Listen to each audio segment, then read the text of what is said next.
중국의 화폐 위안화.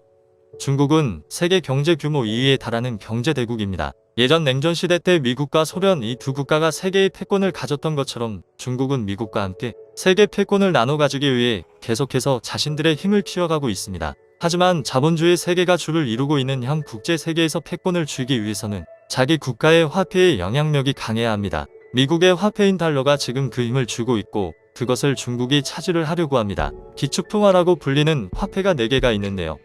달러, 파운드, 유로, 엔화입니다. 미국의 달러는 무려 전세계 통화 거래의 44.2%를 차지하고 전세계 중앙은행 외환 보유고의 60%를 차지하는 막강한 화폐입니다. 중국은 지속적으로 위안화 국제 결제를 늘리기 위해 중동과 러시아에게 위안화로 석유 거래를 하는 등 여러 정책을 펼치고 있습니다. 하지만 아직도 국제 통화 거래에서 2.54%로 4대 기축 통화에 밀리고 5위입니다. 세계 경제 순위를 보면 이상하리만큼 쓰이고 있지 않은데요. 중국이라는 국가가 사회주의와 공산주의 혁명으로 세워졌고 자본주의와 반대되는 위치에 오래 있었던 만큼 위안화라는 화폐의 신뢰가 많이 떨어진다는 평가입니다. 실제로 중국에는 위조화폐로 문제가 매우 번번이 일어나고 석유 위안화 결제 전에는 솔직히 쓸 이유가 전혀 없는 화폐였습니다. 지금도 대부분 석유 결제는 달러가 주이기도 하며 국제화 노력을 한다 해도 쓸 이유가 생기지 않는 것입니다. 중국 경제 매체 차이시는 전 세계의 은행 간 송금망인 국제은행 간 통신협회의 5월 자료를 인용해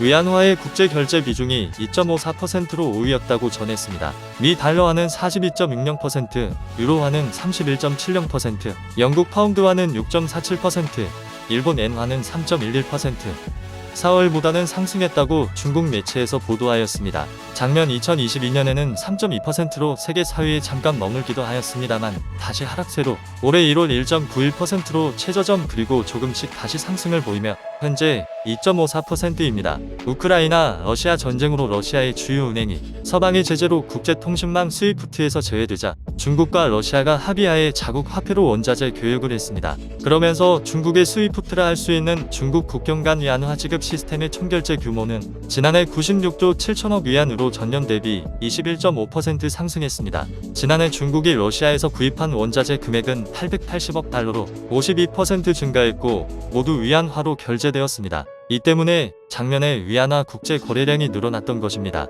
전쟁이라는 상황이 발생해서 서방에서 제외된 국가들이 중국에게 힘을 빌려 위안화 결제를 하고 있습니다. 서방과 미국에게 지원이 끊기고 제재를 받은 국가들이 이제 중국의 밑으로 들어가 위안화 거래를 하면서 위안화 국제화를 하겠다는 계획이지만 달러 패권을 놓칠 이유가 절대 없는 미국이 가만히 있지 않을 것이란 게 평가입니다. 감사합니다.